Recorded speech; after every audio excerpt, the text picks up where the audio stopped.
नमस्कार साथियों।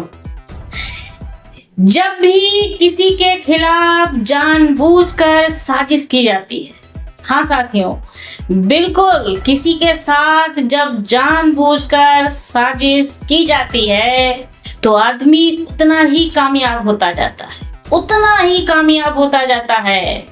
और शायद इसीलिए आजकल राहुल गांधी जी को जितना दबाने की कोशिश कर रही है सत्ताधारी सरकार, उतना ही उनका क्रेज जनता में, जैन जी में, जैन अल्फा में बढ़ता जा रहा है।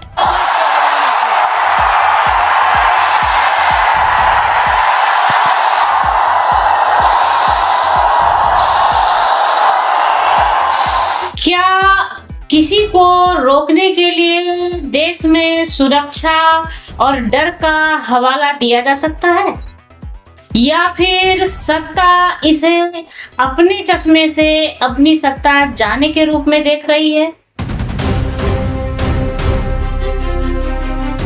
और साथियों, क्या इस देश के छात्र सच में इतने ताकतवर हो गए हैं कि अगर किसी जगह चर्चा करने के लिए, चाय पीने के लिए भी रुक जाएं तो व्यवस्था की कुर्सी हिलने लग रही है और कानून व्यवस्था खतरे में आ जाती है? तो आपको बता दें साथियों, वर्तमान समय में एक नई साजिश, बिल्कुल नई साजिश राहुल गांधी जी के लिए की गई है गुजरात लॉबी के द्वारा। जी हाँ, देश के मोस्ट पावरफुल पर्सन मिस्टर प्रधानमंत्री मोदी जी एंड गृह मंत्री अमित शाह जी के द्वारा।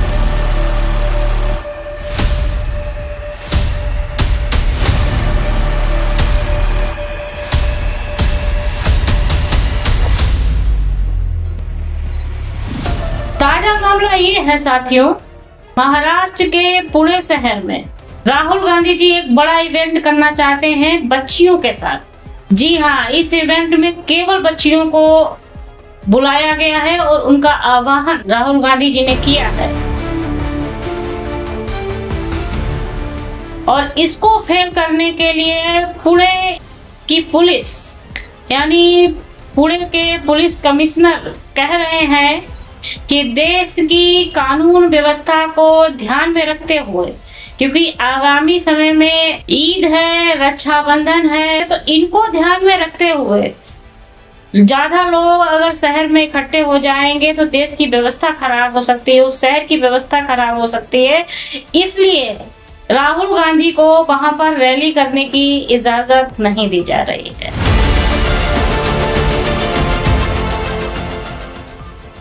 कितनी अजीब व्यवस्था और मोदी शाह का दस्तूर है कि देश में प्राइमरी स्कूलों का हालत कितना बद से बदतर स्थिति में है, बेरोजगारी चरम पर है। इनके कार्यकाल में देश इतिहास के सबसे खराब दौर से गुजर रहा है और सर्वाधिक कर्जे में डूब गया है। देश के अधिकांश संपत्ति, संसाधन, सुविधा को अपने मित्र अडानी के हाथ में सौंप दिए हैं।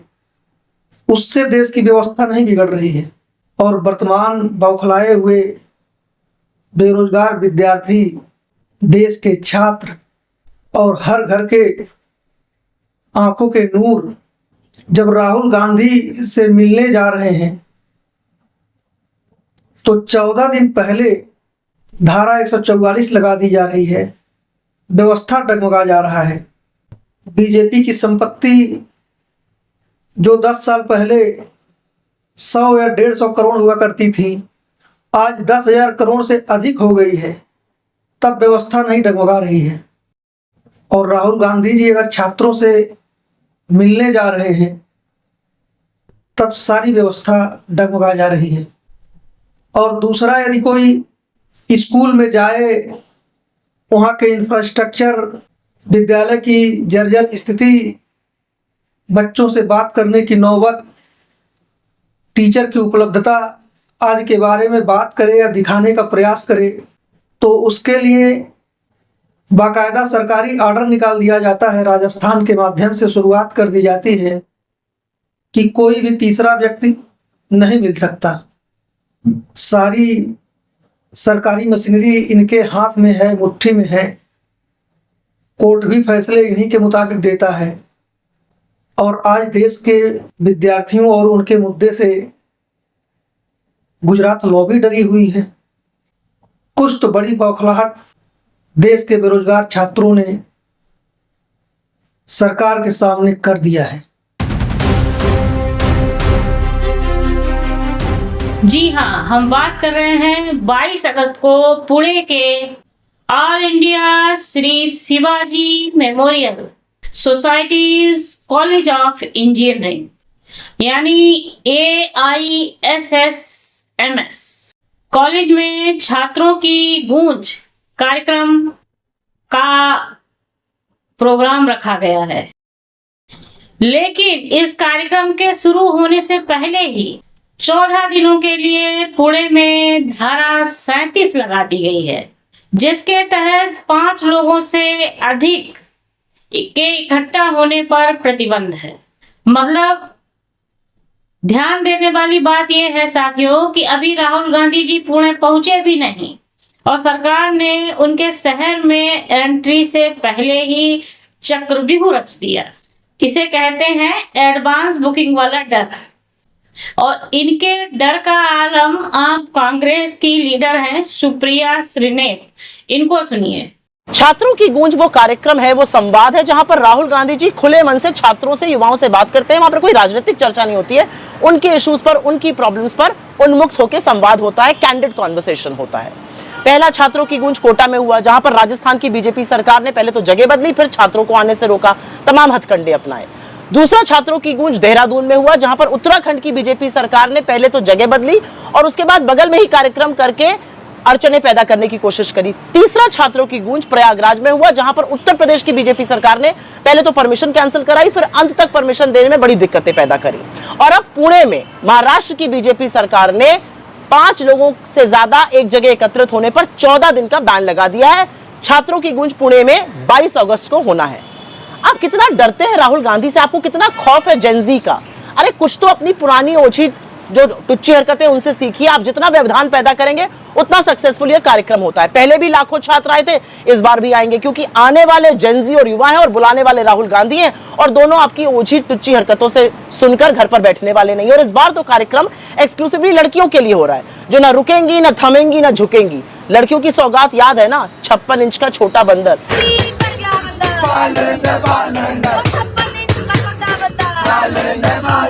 मोदी मैं हूँ मोर, तू है चोर। गली गली में शोर है, मोदी साला चोर है। मोदी साला गली में रो रहा है, मोदी साला।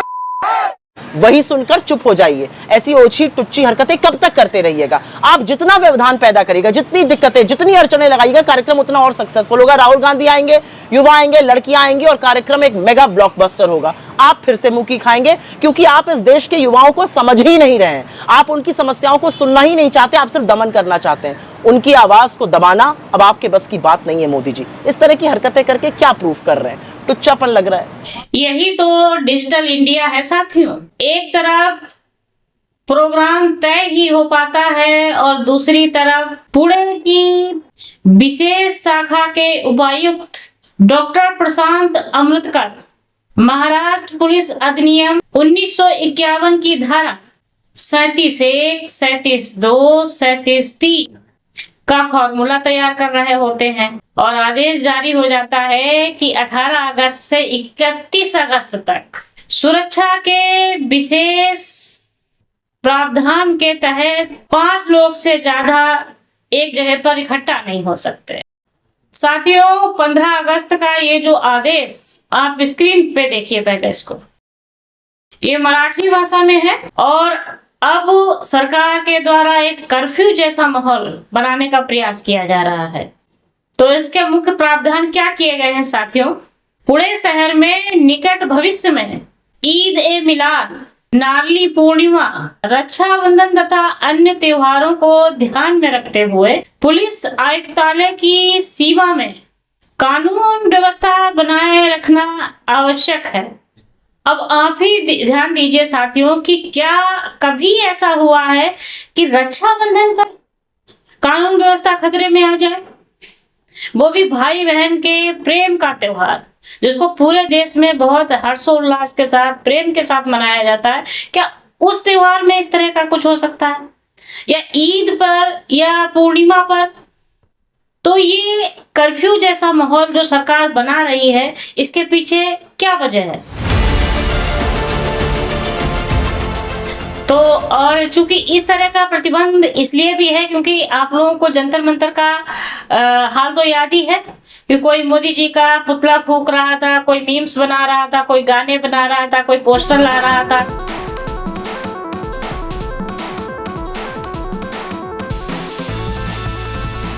अब इसमें देखिए कि क्या आदेश है कि पहली बात है, किसी व्यक्ति के चित्र, प्रतीकात्मक सब या पुतले, नेताओं के चित्र अथवा प्रतिमाओं का प्रदर्शन या उन्हें जलाना प्रतिबंधित है।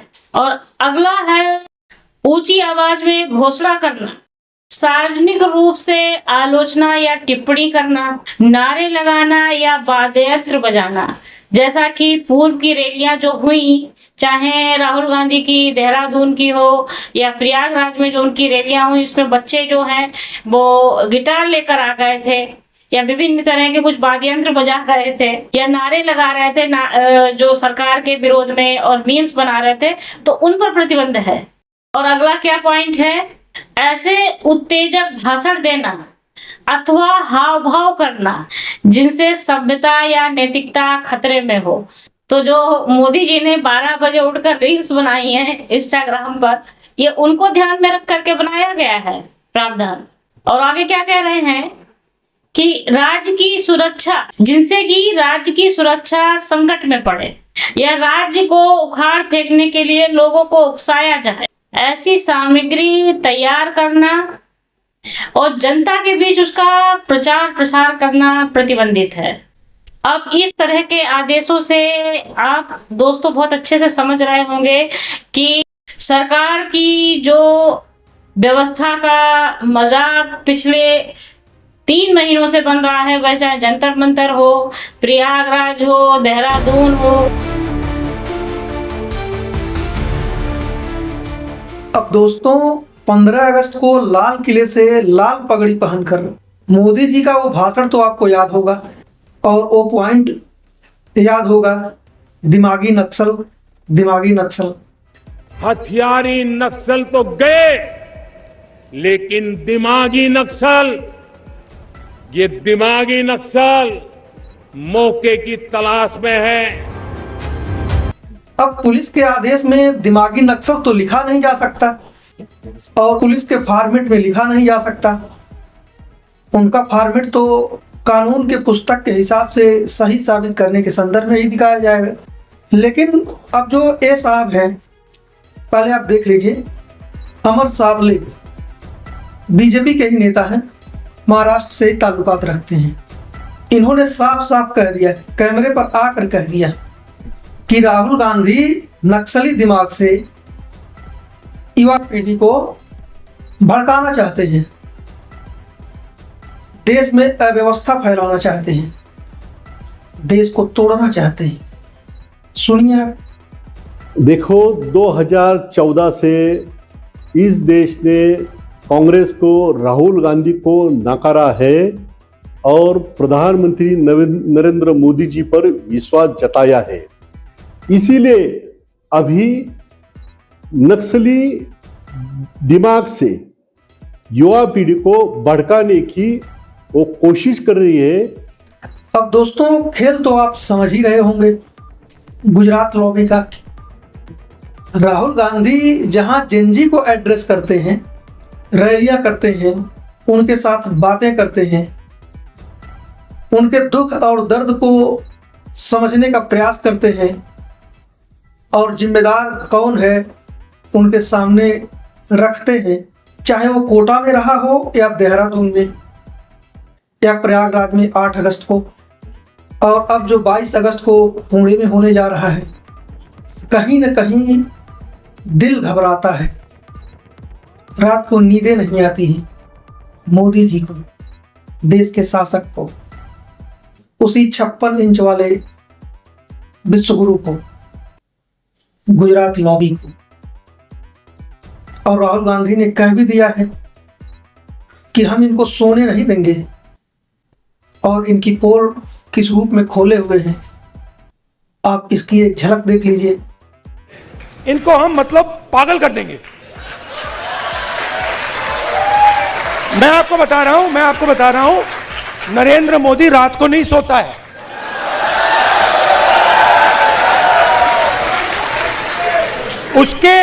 उसके अलग अलग कारण है। उसका एक ऑब्वियस कारण है और उसके बहुत सारे हिडन कारण भी हैं। आपने देखा अमित शाह सो कॉल्ड, क्या कहते थे उसको पहले, चाणक्य, और क्या कहते थे, Sardar Patel, तड़ीपार। Where has he disappeared? वो भाग गया। वो 20 दिन के लिए पार्लियामेंट हाउस में नहीं घुस पाया वो। Why? Because for the first time they are feeling India's expression. और अब इनको बात समझ आ गई है कि अब ये देश अपने आप को एक्सप्रेस करने से नहीं रुकने देगा। ये चल रहा है गया। और मोदी जी का दिल घबराता है देश के बेरोजगार बच्चों से, क्योंकि वहाँ पर जो बच्चे हैं, जो जेनजी हैं, देश के विभिन्न शहरों में छोटे और प्राइमरी स्कूलों में आप विभिन्न चैनलों और स्रोतों के माध्यम से देख रहे होंगे कि जो जनरेशन अल्फा है, देश की कलियां हैं, वो किस तरह से कहीं डीएम को कहीं सीएम को घेर रही हैं। और वो लोग उम्मीद से ज़्यादा अगर उमड़ कर एक सैलाब की तरह पहुंच जाते हैं तो क्या होगा। बीजेपी का जनाधार तो टूट चुका है, आरएसएस को भी डर लगने लगा है, और यह जो सैलाब है युवाओं का राहुल गांधी के साथ और उनके सामने आ रहा है, जिंजी का आ रहा है, यह फिर कहीं न कहीं किसी न किसी स्कूल, कोचिंग या कॉलेज में या फिर किसी चौराहे पर, किसी सड़क पर उतर जाते हैं। मोदी और शाह के खिलाफ ये है असली दुखती रग मोदी और अमित शाह की, जिससे उनकी धड़कनें फूल रही हैं, दिल घबरा रहा है। आजकल तो रात को नींदें भी नहीं आ रही हैं, और 75 साल के बुढ़ऊ हेलो फ्रेंड्स के अंदाज में जेनजी बनना चाह रहे हैं। हाय फ्रेंड्स, आज तो मन करता है बस आपसे ही बातें करूं। जंतर मंतर पर जो कुछ भी हुआ देश और दुनिया ने देखा है। उसके बाद प्रतिक्रिया क्या हुई, कितने रूपों में, किस किस माध्यमों से आई, आपने देखा ही होगा। मोदी मैं हूं मोर, तू है चोर। गली गली में शोर है, मोदी साला चोर है। मोदी साला गली में रो रहा है, मोदी में। तो साथियों, पूरी घटनाक्रम का निचोड़ ये है कि सत्ता को डर है कि आखिर राहुल गांधी पुणे में आकर क्या बोलेंगे। सत्ता को डर है कि राहुल गांधी जिन छात्राओं से, जिन युवा से मिल रहे हैं, भी क्या बोलेंगे। जब देश का युवा, देश की बेटियां पेपर लीक से परेशान छात्र और पुरानी पेंशन से वंचित कर्मचारी एक साथ आकर अपने अनुभवों को साझा करेंगे, तो वह एक ऐसी गूंज बनेगी जिसे किसी मीडिया, मैनेजमेंट या नैरेटिव से दबाया नहीं जा सकता। और सरकार को डर है कि अगर ये युवा आक्रोश संगठित हो गया और जंतर मंतर का आक्रोश पुणे से होते हुए पूरे देश तक, मतपेटियों तक अगर पहुंच गया, तो 2014 से खड़ी की गई अजय सत्ता, झूठी सत्ता, नैरेटिव सत्ता, पीआर स्टंट सत्ता की इमारत एकदम से ढह-ढहाकर गिर जाएगी।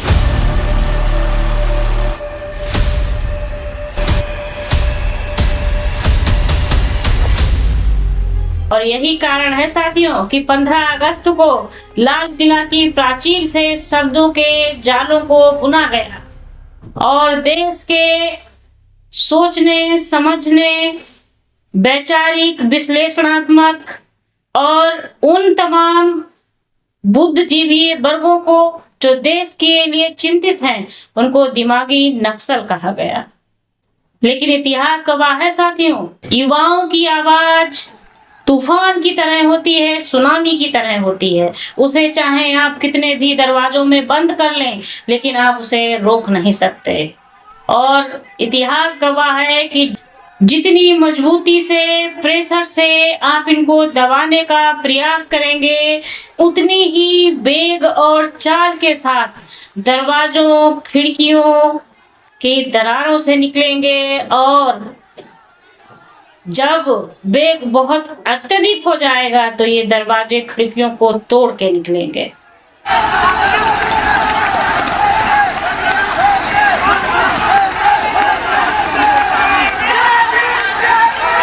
पुणे की पाबंदियां, इलाहाबाद में छोड़ा गया गटर का पानी, देहरादून में बदला गया रैली का स्थल और कोटा में लगाए गए झूठे पोस्टर और संसद में ना उपस्थित होकर संसद का किया गया सत्ताधारी पार्टी के द्वारा बहिष्कार, ये बताता है इस सत्ता संवाद से भाग रही है और उसने जवाबदेता को सुनिश्चित ना करने का फैसला कर लिया है और अपनी साख बचाने के लिए धारा 37 या फिर देश की रक्षा, देश की आवाज या देश की रक्षा के नाम पर आप कितने भी इंतजाम कर लीजिए, लेकिन देश की युवा आवाज को आप दबा नहीं पाएंगे।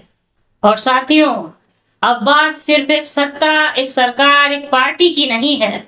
अब बात है युवाओं के भविष्य, उनके अधिकार, उनके प्रति जवाबदेता को सुनिश्चित करना और सत्ता के द्वारा किए गए भविष्य के झूठे दावों के बीच। और अब देखना है कि 22 अगस्त को पुणे की धरती पर कौन सा नया भूचाल आता है।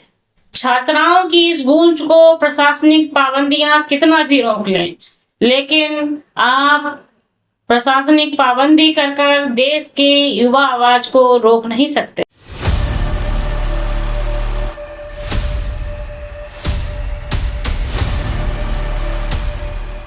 तो साथियों, आज की चर्चा में इतना ही। चर्चा पसंद आई हो तो लाइक कीजिएगा और चैनल को सब्सक्राइब कर लीजिएगा और संभव हो तो ज़्यादा से ज़्यादा वीडियो को शेयर कर दीजिएगा। आपके प्रेम भरे, सम्मान भरे और हृदयांगम संदेशों का मैं बहुत बेसब्री से इंतजार करती हूँ। कृपया अपना प्रेम प्रेषित करते रहिए। तो अंतर्दृष्टि के अगले अंक में मुलाकात होगी आपसे फिर यहीं इसी मंच पर। तब तक रखिए अपना ख्याल। नमस्कार। नमस्कार साथियों।